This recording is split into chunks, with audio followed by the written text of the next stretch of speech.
నవ కంటోన్మెంట్ నిర్మాణమే లక్ష్యంగా చేపట్టిన నవ కంటోన్మెంట్ నిర్మాణ బాటలో భాగంగా క్షేత్రస్థాయిలో విస్తృతంగా పర్యటించిన ఎమ్మెల్యే శ్రీ గణేష్.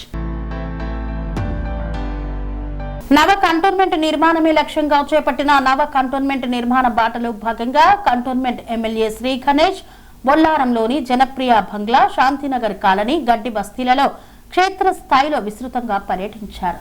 సంబంధిత అధికారులు, స్థానిక ప్రజలు, కాంగ్రెస్ పార్టీ నాయకులతో కలిసి బస్తీలలో పర్యటించిన ఎమ్మెల్యే డ్రైనేజీ వ్యవస్థ, సీసీ రోడ్లు, కమ్యూనిటీ హాల్లు, విద్యుత్ వంటి మౌలిక వసతుల సమస్యలను ప్రత్యక్షంగా తెలుసుకున్నారు. ఈ సందర్భంగా ఎమ్మెల్యే శ్రీ గణేష్ మాట్లాడుతూ నవ కంటోన్మెంట్ లక్ష్యం దిశగా అన్ని మౌలిక వసతులను త్వరితగతిన మెరుగుపరుస్తామని స్థానికులకు హామీ ఇచ్చారు. ప్రజా సమస్యల పరిష్కారమే తమ ప్రధాన ప్రాధాన్యత అని స్పష్టం చేశారు.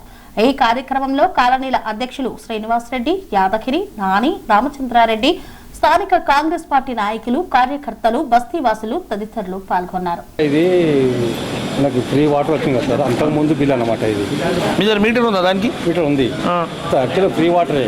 ఈ బిల్ అనేది యాక్చువల్గా 1 year 2 years బ్యాక్ అనమాట. ఇది వాళ్ళు అప్పటిది ఇప్పుడు కట్టమని చెప్పి కట్ చేసి రీసెంట్గా 1 year కట్ చేసి. సరే, రేపు అయిపోయినాక మాట్లాడు. రేపు అయినాక మీరు మా వాళ్ళతో మాట్లాడితే వేరన్నతోటి నేను చేపిస్తాను. రేపు 11 o'clock మీరు వెళ్ళండి, ఏందైందో నాకు చెప్పండి. దాని తర్వాత నేను ఏం చేయాలో చేస్తాను. మీరు ప్రిపేర్ అయ్యి ఉండండి. ఇప్పుడు అది లేదని నీళ్ళు కూడా రాదు కదా, మీ ప్రాబ్లం సాల్వ్ అవుతుంది. మీరు ప్రిపేర్ అయ్యి ఉండండి అంతే.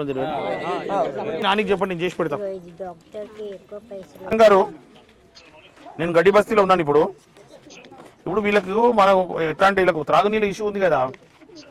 ఇప్పుడు వీళ్ళకు ట్యాక్సులు లేనందుకు మీరు వీళ్ళు కొత్త లైన్ ఇస్తారో ఇయ్యరో అనేసి వాళ్ళు అప్లై చేయలేదు ఏదో కారణంగా. మళ్ళీ మీరు గవర్నమెంట్ ఉన్నది పబ్లిక్ ట్యాప్ ఉన్నది, అది కూడా తీసేసారు. మరి వాళ్ళు ఎట్లా మన తాగునీళ్ళు? అవునండి, మీరు ఇంటింటి కనెక్షన్ ఇస్తలేరు, పబ్లిక్ ట్యాప్ తీసేసినాక వాళ్ళకి ఎట్లా నీళ్ళు?